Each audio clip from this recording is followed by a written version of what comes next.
lots of training, brief training, and we use a PEP mask. We tried lots.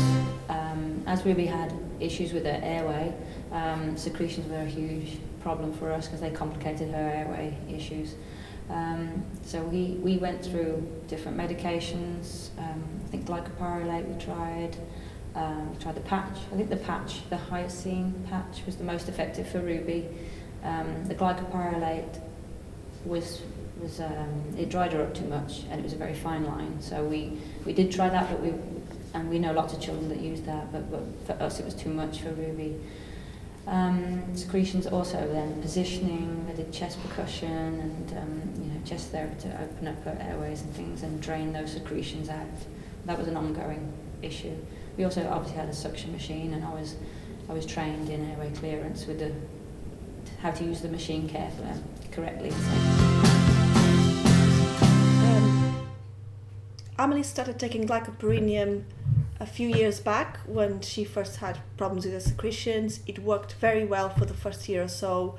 We did encounter some problems when he had to increase the dosage because it was drying up her eyes, and that was a big issue.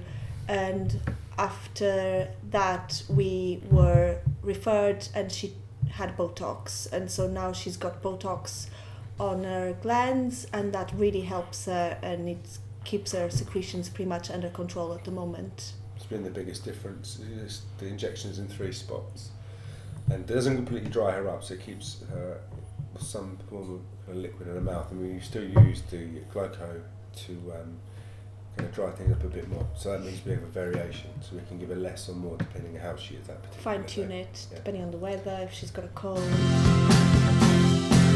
At the moment, Hope has a hyoscine patch, which she's having a full patch now, which isn't working very well. So I'm going to have to approach my doctor to get some sort of, I think there's another liquid that we can use to help with that.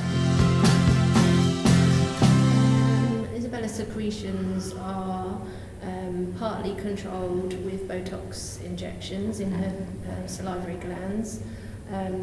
Mucus secretions are helped with the use of mucodyne medicine. We use a suction machine to help get them out, and also we use a lot of postural drainage, particularly at night when she's asleep. She side lies so that the secretions just drip out, and it's not a risk of her choking. And we also do daily chest physio with her as well, just to keep things moving, and that can be increased if she's having a particularly bad day.